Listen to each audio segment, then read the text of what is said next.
first time I've given this particular talk, and really, what it's all about. Just to give you the bottom line, right, in terms of your takeaway. Really, what we're looking at is how is this technology? How is technology, and you're seeing a lot of it out there today. How is that going to help to, how are we going to get it out, to what I would call the small and medium-sized manufacturers? So, I think the GMs of the world and the GEs of the world, they have a little bit of a leg up. They've got big engineering staffs and so forth. But how do we get this out here? How do we move things forward? I do get, very concerned, right? And I'll tell you this just very much up front. And I've talked to Congress about this, and when I was at the White House, I talked about this. People talk about automation, right? They say, well, we're getting rid of jobs and the whole bit. And, I look at it, my favorite example is I was testifying up on the Capitol in the House, and one of the representatives, he asked me, well, when am I going to get, that robot that loads and unloads my dishwasher? And I smiled, and one of my learned colleagues, the computer science faculty member sitting next to me, said, well, that's coming in the next few years. And I said, well, I will respectfully disagree with my colleague. That robot's going to cost at least $10,000, probably more. Right, it's got to handle your fragile dishes, right? It's got to stack the dishes in the dishwasher. We have a hard time just getting a peg in a hole with a robot, right? And then it's got to go and it's got to put those dishes, up in the cabinets and so forth. When you pull them out, you want to inspect it, use some vision, right, to see did everything get cleaned off, feel it, is it dry, right? I said, no, it's not coming. But we've gotten rid of the nasty chore of washing dishes.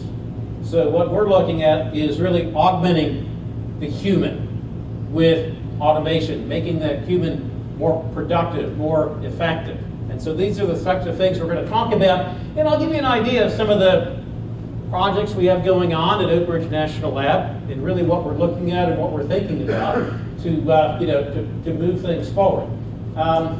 The other actually great example that I did think of the other day, because I forget who I was talking to, it might have actually been on the podcast, was,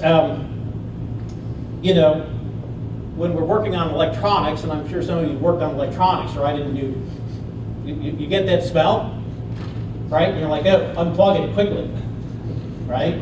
I challenge automation to sniff that one out, right? It's just not happening. So people are awesome in terms of their tactile senses, vision, hearing. Right? How's that machine sound? Does that process sound right? And what you're seeing, by the way, in terms of some of the spindle analytics going on, you're looking at the vibration, right? But a lot of that, if you've got a really good operator, will also be able to hear it, or will also be able to feel it. It's sort of the same type of thing. So how can we augment that operator? So coming out of Oak Ridge, right? We're a national lab, been around for over 75 years. Okay, it's really, about innovating technology faster than the competition can copy. And, what we really mean by that is, look, it's great. You want your mobile phone and so forth. Who wants the one from 2 years ago? So you want to copy this thing. By the time you get it out into production, we've got a new one coming along. And so really, what our vision is rapid innovation. And it's ensuring U.S. domination in advanced manufacturing. And make no mistake, we do dominate in this area, and we are moving things forward. And really, we are identifying and scaling up and integrating critical technologies for new and emerging manufacturing sectors. So you come down to our facility in the Knoxville area today, you come down in 3 years, if I have the same equipment there in 3 years, I failed in my mission. Because we are always updating, always getting new equipment. What you see actually in the background is something we call Medusa. Those are 3 robots. They've got MIG welders on them. So that's a robotic additive system. It's got a big turntable in between. You can produce parts that are a couple of meters in diameter and a couple of meters tall. All right. But now, instead of a big gantry system, I've got robots. So if I want to put another robot in there, another robot, we can have multiple robots working at the same time. And by the way, we're using, MIG. We're using wire. Right, so we're not dealing with powder. Powder is tough. I mean, there's lots of powder out there and so forth, but you need your respirator and your special gear. And there are typically 2 types of powder, right? The explosive type and the really explosive type. right? And so, I mean, I think you know that. So wire is kind of nice, and I think you've seen a wire, machine over there. So let me put things into perspective, and then I'm going to talk about. I'm going to just give you some thoughts in terms of where we're going and so forth. But I like to think about all this digital stuff in terms of 1D, 2D, 3D. 1D being, let's say, like a sound signal. So today everything is digital signal processed. But back in the old days, in the 80s over there, we had, oh, my time went away. I don't know what happened to it, but that's okay. But back in the 80s, early 80s, we went to CDs, right? And people say, well, you'll never replace my record, and of course that went away. And then we had things like, compression, right? And then distribution and AI, and we've opened up whole new market spaces. And to me, I really find this exciting because you look at it and you say, well, back in the 80s, if you wanted to get into the music business, right, you wanted to be an entertainer, you had to sign up with a big company like a Sony, right? So the little guy was at serious disadvantage, right? Today, the musician, oh, there are the dates in the arrows, right? It's a little hard to read. But today, basically, you got your computer, you can record things, you can distribute them, and so forth. So I think ultimately you do still have to sign up with a Sony, but the reality is you can be much more popular, you can have a much better negotiation position. So the little guy does better. It took a little longer in terms of 2D, which would be images, okay, and that's because it's kind of n squared. Right, and I think those of you who are old enough to remember, well, I started taking digital pictures, and you're a little concerned about, it took a lot of space on my hard drive, right? And gosh, video would be even worse. Now hard drive, I get a 4 or 5 terabyte hard drive for $120. I just don't care anymore. But if I would have asked you in the 80s, name a camera company, you might have said Nikon or Canon. They're around. You might have said Polaroid or Kodak, right? Not so good anymore, right? You wouldn't have said the #1 producer of digital cameras today, which is Apple. So you can see how things have really changed. And just to give you one other one, I love Netflix, right? Netflix, and again, I'm looking at the audience here, you're getting to a point now where I can't talk about this to the college students because they don't know what Blockbuster is, right? But you remember, they were ubiquitous. They were everywhere. Not quite as much as McDonald's, right? But they were around everywhere, and they went away. And it really wasn't the technology, right? Because people say, oh, sort of the network thing. No, it was because they didn't invest in the brick and mortar, right? So they didn't have all of these companies. Well, we're going to see the same thing in terms of 3D, and that's what you're seeing today, right? So instead of pixels, we see voxels. So the little blocks, so it's a 3-dimensional pixel. And instead of digital image processing or digital signal processing, we're going to have digital volumetric processing. And really what's going to happen is we're going to go into, with 3D printing, and you can see it already, right? We've gone from making little toys and trinkets and so forth, right, into actual product. But you've got companies like GE, that are printing fuel injectors for their aircraft, for their jet engines, and I think they're going to be 3D printing an entire, turboprop engine, coming up. So that's, this is sort of the big companies, but what about the smaller ones? How do we go from what we would call makers? I think makers is great, but we need to go from makers to manufacturers. So so M to M.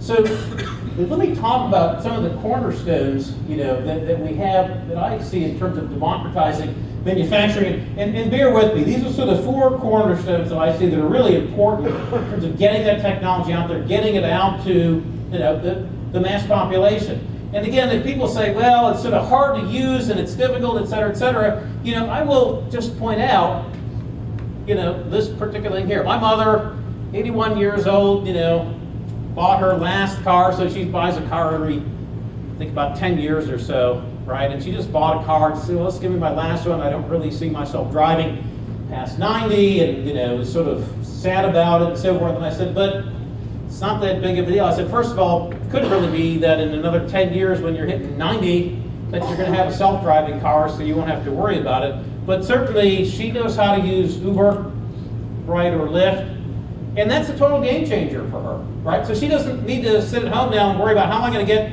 to the store. Just call it up, it's $10, to go to the store, and that's it. And she knows how to use this technology, and she's connected and so forth. It makes a lot of sense, So these are the things that we're thinking about.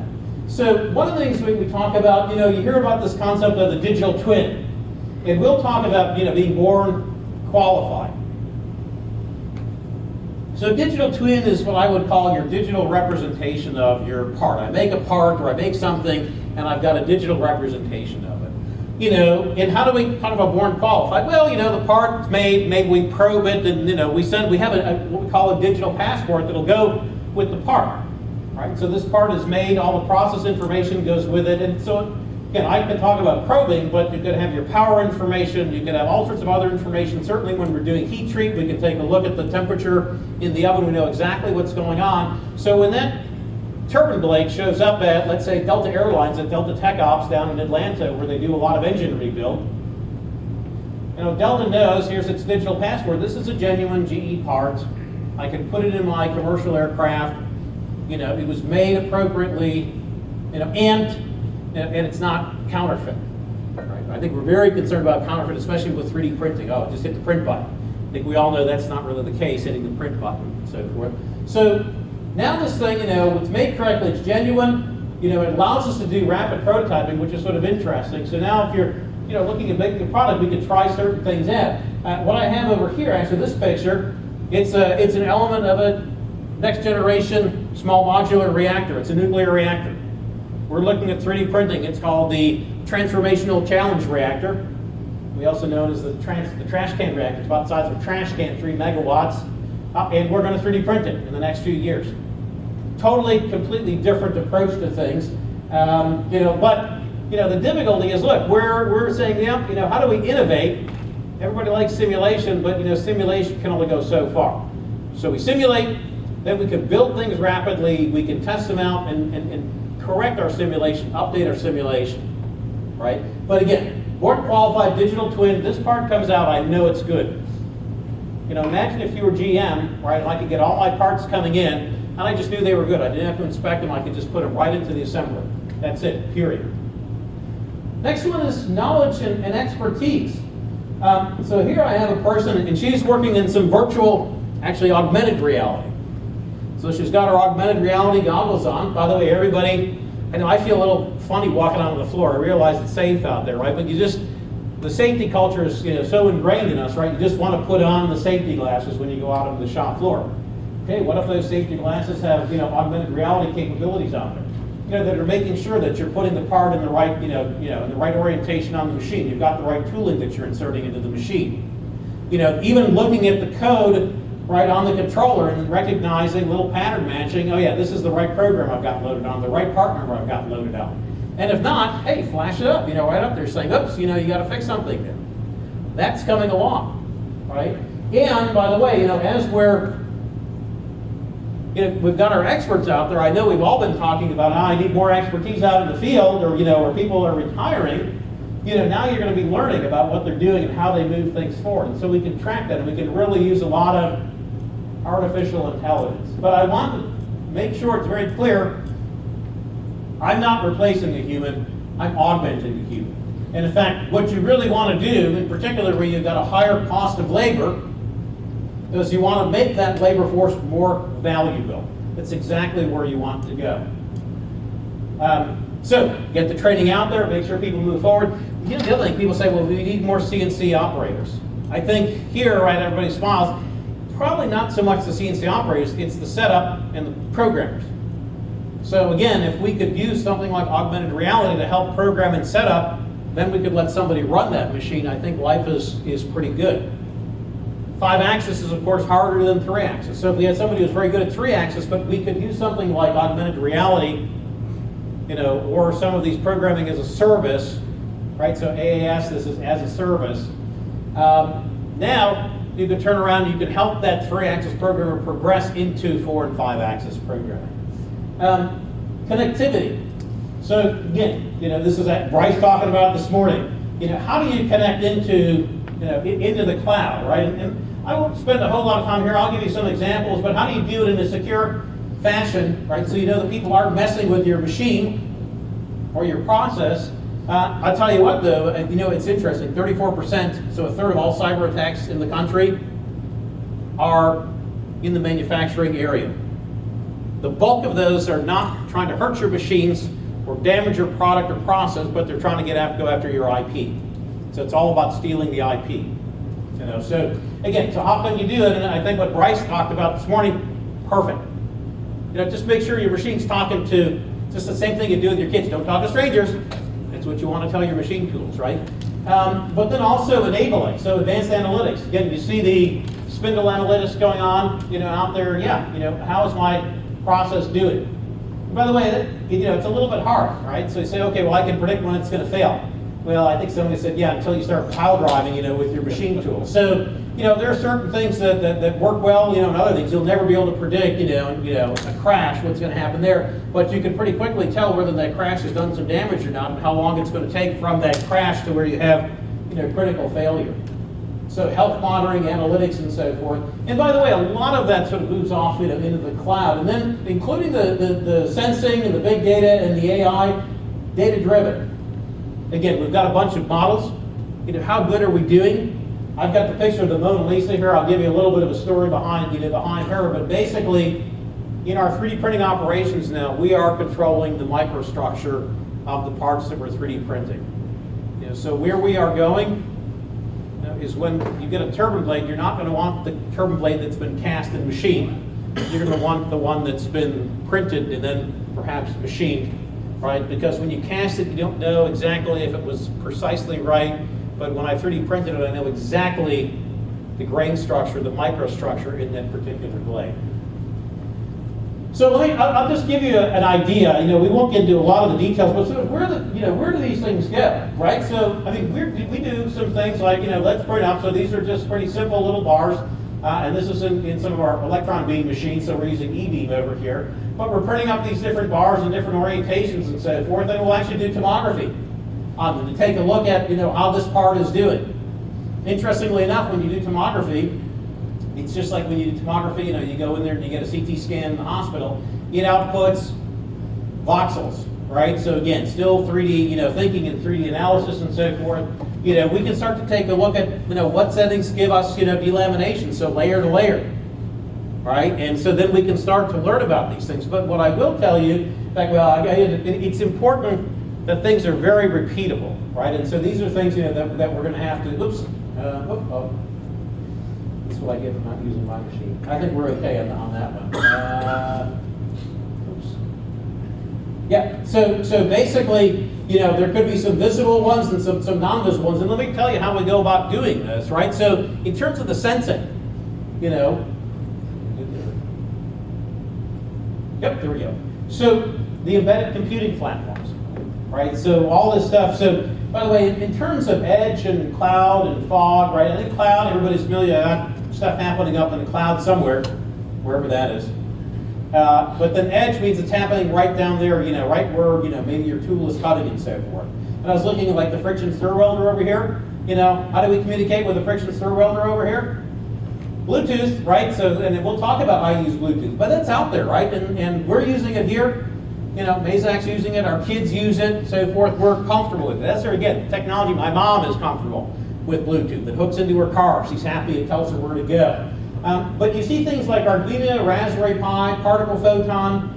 You know, if you've got a kid who's got doing any, you know, little electronics project or anything like that, any programming, Arduino and Raspberry Pi are what they're using in junior high and in high school. You know, the best one, I think it's Raspberry Pi. Raspberry Pi is like $30, and that's got way more power than what we used to put Neil Armstrong on the moon. Okay, and way more memory. And these kids are just, you know, using it nowadays. And they're just embedding it in sensors, right? These things are low cost, they're disposable, they're rapidly upgradable. When we're using, just for example, coolant monitoring, you know, Bryce mentioned this morning, monitoring pH. We're looking at pH, particle count, and the whole bit. And the most expensive part of those packages are actually the plastic case that go around the sensor package. Maybe the battery, if the battery is big enough. If you have a smartwatch, the wireless recharging, you know, when Apple came out with their smartwatches and so forth, I just plummeted. You know, so now when I'm coming up, I want to do some vibration monitoring. You know, once again, let me pull this out. By the way, there's a drinking game with Georgia Tech every time I do this with my phone. You know, and this is really pretty funny. That one, and you know, when I say I grew up in a machine shop, right? That's what, you know. This is what you find out when you take a look online. Sometimes it's not so good to know. But anyways, so you know, we'll do things like I've got a little sensor package. I will scan its QR code in, right? So there's no data entry required. I'll stick it on the machine, scan the machine, and I know where that sensor is on the machine. When the battery gets low, I'll get a text or I'll get a, an email or a, I don't know, what's the, WhatsApp or whatever, and whatever they want to communicate in, it happens, right? Alexa can tell this to me in my office. And then you go and you just drop this thing in for a charge and you just stick another sensor on. But it's very easy to do. And by the way, if the sensor breaks, you just don't feel bad about it because it's a few dollars, right? And by the way, you buy a new one, and it's even better than, than the old one. And it's really about sort of sensors, and putting all of these things together. So, when we take a look at how we put it together, so I talk about tomography. Well, that sounds great, right? But, it's probably pretty expensive and maybe slow and so forth. But what we've done here, right, so we're just building those same parts, and how we've actually looked at, what they look like is every time we do a layer, we take a picture. And then we do another layer, we take a picture and so forth. So let's see, on the left, yeah, so the one on the right, so this guy over here, that's from pictures, so this is a virtual tomography. Every layer we just snap a picture. The green one on the right is actual tomography, right? So we can compare the two. And it turns out, now look, there's a lot of great stuff going on with tomography, don't get me wrong. We're running tomography at Oak Ridge. Mazak's partnered up with us. Zeiss is another partner. Part comes off that, Mazak machine. Zeiss, sometimes you got to sort of beat the guys back, right? Because they want the part to run tomography on it to let us know how it's going. That being said, I could put a ball cam in the system, not in the Mazak system, but in our powder system. I can put a little ball cam in for like $100 or $80 or whatever it is, and I can get this virtual tomography, not as high a resolution and so forth, but again, a cheap sensor that's doing a pretty good job. Other thing though I do want to point out, right, in particular with additive, so we'll say the print button, not the case.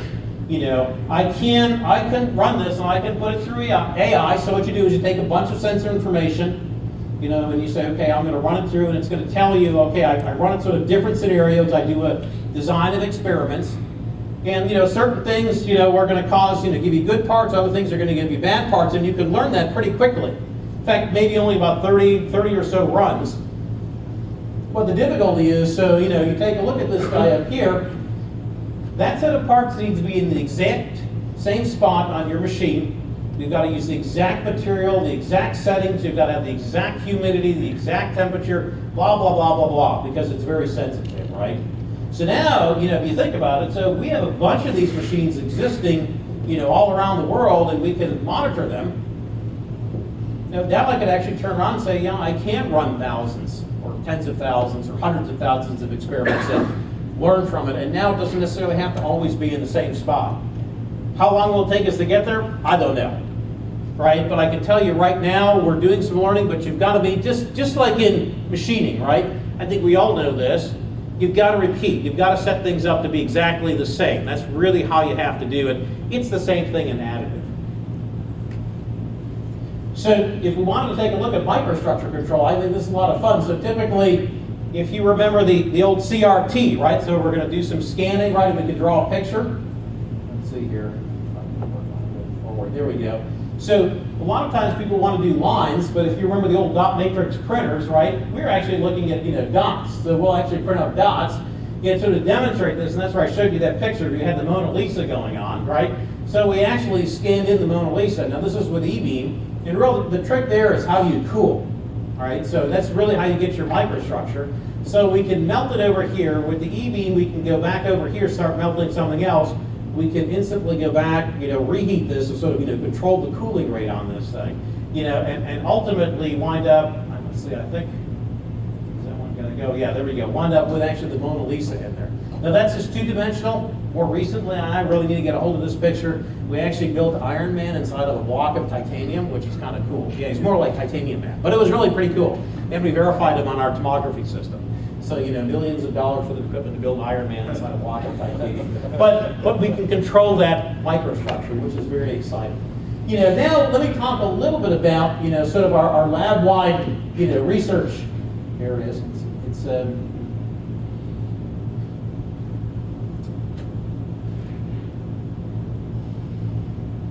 we go. It's a little bit, we're missing some think we've got some color issues down there, but that's okay. But the bottom line with AI, again, process modeling, right? So what does our process do? Right, when I make this thing, let's say chatter. You know chatter does a surface finish, so if we can detect the onset of chatter, right, we should be able to correct for it in real time, right? And in fact, then you turn that around and you say, okay, so we can ensure our surface finish. And I'll talk to you about some of the capabilities we have there. But we can optimize our product, and again, our approach is really data-driven and human-augmented. But even on some of these things with computer-aided design, so now we're really rethinking about how we design and build things. Again, with the additive stuff, you think about, people think geometry. I'm also thinking material properties, right? I can change, maybe the stiffness. I mean, if I'm going to rebuild an airfoil, right, maybe I'm going to machine off the tip and then put material down. Why don't I put some harder material down at the tip, right, so it doesn't wear out as much? Right, now my refurbished part is actually better than my original part. But I got to be careful, right? If the coefficient of expansion is not quite right, well, when that thing heats up, that tip's going to pop right off. But you can functionally grade, so maybe I don't have just two materials, but maybe I blend them on their way up, right? And so this allows me, this keeps your thermal issues from coming apart. We're also actually looking at doing engines where we rebuild big engines, and instead of putting steel back in there, we put Inconel in there. So we have a higher, thermal resistance in there. We can actually run the engine at a higher temperature, which is kind of fun stuff. So, integrating all of that together, and then really, the other thing that's sort of neat is feedback from field operations. So as we start to get some more sensors in there, how's my product performing out in the field? Is it doing the right thing? And as we're getting that feedback, we can actually update our designs in real time. So just to give you a feel, so what some of these IoT things look like, here's sort of a fog-based IoT system, and what you're looking at here are actually, there are four. These are just 4 PCs. Each one of them costs about $50 or so. 2 of them are running Linux, 2 of them are running Windows 10. And they're just hooked into our network, and they're sitting right next to a machine, actually processing data off of several machines, hooked in via Wi-Fi. Just an undergraduate student put this thing together, right? And so this is where it's coming, right? And if you happen to drop it in the coolant tank, I'll go get another one, right? I mean, it's just not that. And by the way, when you get the other one, the next one coming up is going to be even better. It'll be more memory, higher speed, and the hell bit. But there you can see, I think that's some of these have HDMI outputs depending on what you're looking at and so forth. I mean, it's amazing what you can get for $50 today, and it's just moving it forward. It's just crazy. So I'll give you a couple of examples, and then I'll wrap things up. So this was a little project we had going on, and we were going to make these little rotary carts up here. So just turning them, right? And the students are saying, oh, hey, let's take our calipers.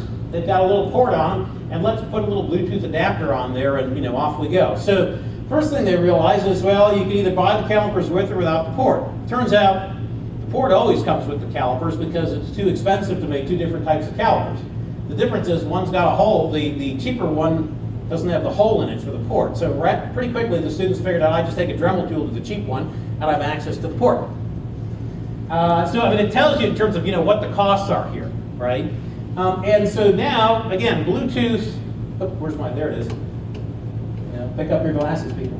But Bluetooth, right, into the phone, right, and then off to the network. And the student said, okay, well, we're going to figure out how good the machine is. I'm like, come on, this is aluminum. We're just turning some simple parts. Turns out what we did is we learned how good the students were with the calipers. And you could watch them learn as time goes on. Their spread gets tighter and tighter. And if it doesn't, then we could say maybe this person needs some more training on the calipers, right? So now you can start to customize training and really start to work this forward. You can take a look at this is the spindle RPM, so you can actually see, you can see there's one cycle. Let me get my pointer here. So here's one part, here's the next part. You can see the students getting better at making the part, so they're learning, right? The other thing, though, from a security perspective, I can take a look at that spindle speed, constant surface speed, and I can give you a feel for what this part looks like. So you got to be careful. It's not just, hey, somebody come in and get my G-code, but they could just look at some of our sensors, and get a feel for what we're making. This is a very cool project here, right? You just take a camera off of your phone. They're good enough. And very quickly, we could train the phone. I snap a picture, and I could determine whether it was a bad part, or whether it's a good part. And I think we all know kind of what the good part looks like. It's got, sort of a nice circular surface finish and so forth. Here's, sawed, so you got the straight lines there. That's a pretty easy one. But it's pretty easy to train these things, right? And so now we've got little apps where we can do surface finish analysis. We have other types of apps too. If there's a crash in the shop, we can triangulate it with a bunch of phones in there. Well, maybe that's good or not so good. It's sort of hard to say. If you're in Europe, they don't like you triangulating things and so forth because they have rules and regulations about privacy. So you do have to be careful, where you implement things. And really the question is, how much you want to track. But let's face it, pretty much all of us are using Google Maps or Apple Maps, and you know how they get the green, yellow, red, orange on the maps. They're watching the phones go down the streets and the roads and how fast they're going down. So they're watching you. They know where you're going. But you've already okayed it. Remember when you loaded Google Maps on your phone, you hit OK about 5 or 6 times before it lets you use it? You gave away your data. Does it bother you or not? I don't know. It doesn't bother me. My wife knows I'm either in my office, or I'm on a plane, right? So that's it. So, where it all comes together, we can talk a little bit about it in terms of hybrid manufacturing. I mean, what's exciting is, so bringing the additive and subtractive together. I think right now, we've talked about this, additive is great, and make some cool, shaped parts, but you have some subtractive parts. You've got to at least put some holes in it to mount and so forth. But even on the 5-axis, take a look at the 5-axis machine there. We're not talking printing this way anymore, right? So if I need to print this, I need a support structure. Okay, well, what if on my 5-axis I do this and I print, and now I come back down and I can continue on. So it's thinking a little bit differently. What I like is it's thinking outside the box.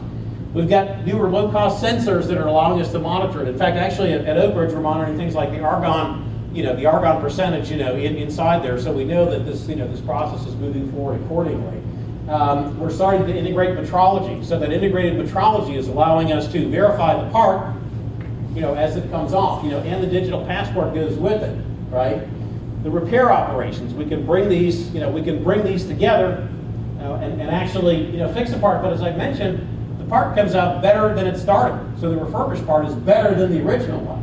And then sort of big data for life cycle analyses, and that's basically what's sort of interesting is, as I said, every piece of data, if you think about it, here's my little voxel. Every voxel, instead of storing a color, we can store part information, we can store material information, whatever. It gets to be a very big file, I understand that, but that's okay, we can store things in the cloud. But when I mentioned this issue with the airfoil, you want to compare this to the nominal CAD geometry, but it turns out, over several thousand hours of operation, this thing warps. So now I've got to go and rebuild that geometry before I start to repair that blade.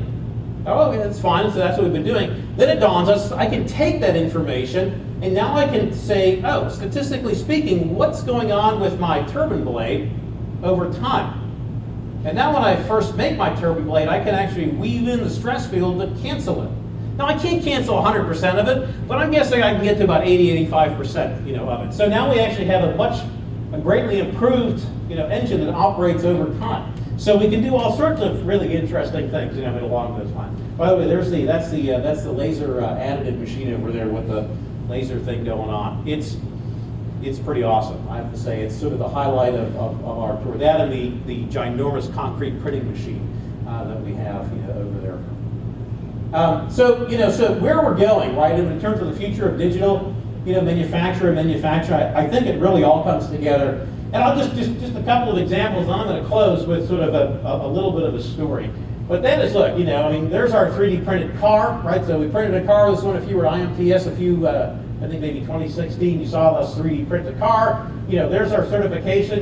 Here and here is where we're actually printing our nuclear reactor, right? And in this particular case, this is a camera, and they're actually watching us print it up, and we know that we're controlling it. So that part comes out, we know that it's born qualified, right? We've got our augmented, human over here. We can augment training.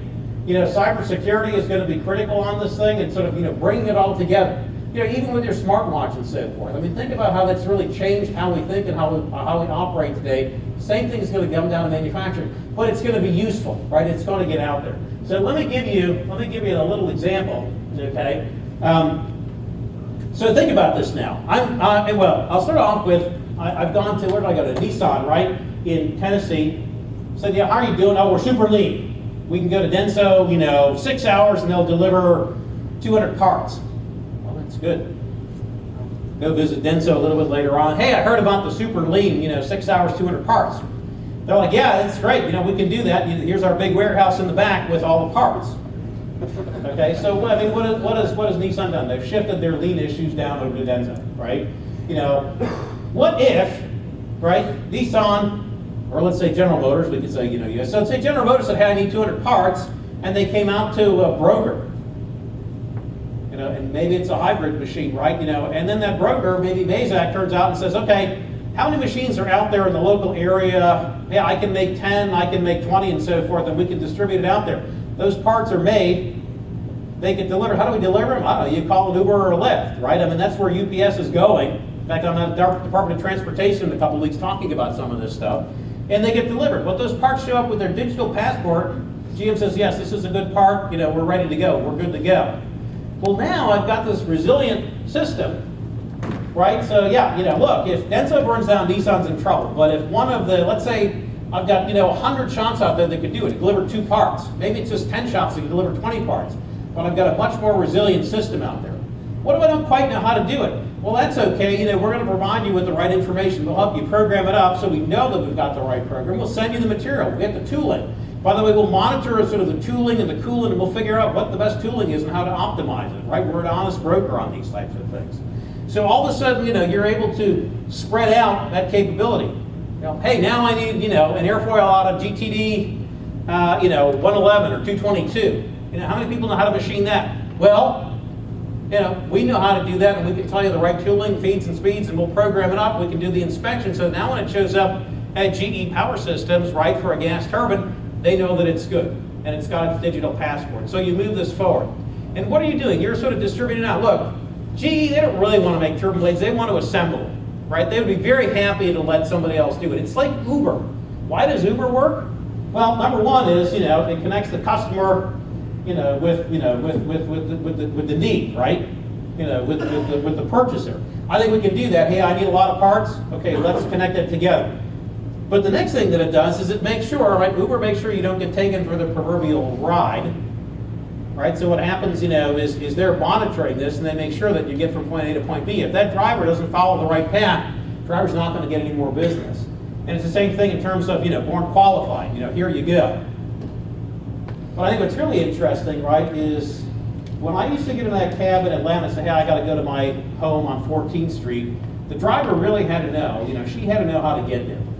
And not only did she not know how to get there, but okay, it's rush hour, so I can take this way or that way. Now I get into that Uber or Lyft, right, and the driver doesn't really need to know. Now there's a skill set.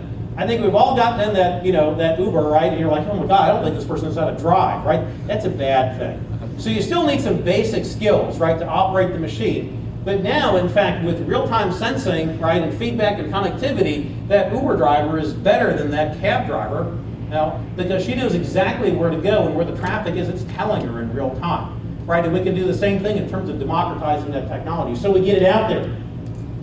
We can get it out there, and we can really get it moving together. And to me, this is very important, as I want to wrap up, because look, I mean, I'll tell you, GM, look, if they need to make their own parts, they will. If they don't have to, they won't, right? So how can we distribute this out and so forth? And I really see this, I get concerned about the middle class, right? And so what are the right technologies we move forward to make sure that the small, medium-sized enterprises are really manufacturing out there? It's good for everybody, right, in terms of moving that forward. And so this is, really, what I'm looking at is you get it out there, we ensure that we have a resilient, right, and large manufacturing base, mom and pop. The other thing, it's beautiful. Look, now it's going to really support local manufacturing. How do you compete with the fact that I can, get those 200 parts, in 6 hours from a bunch of people locally? I mean, you just can't afford it, even from 200 or 300 miles away, more or less over the Pacific, right? So this is a good thing for the U.S., and it really leverages technology across the board, right? So it brings everything together. So I think, that's the end of my story. But I think the future of manufacturing is bright. We have got a strong manufacturing base. The small, medium-sized enterprise, 99% of all of our companies are the small, medium-sized enterprises.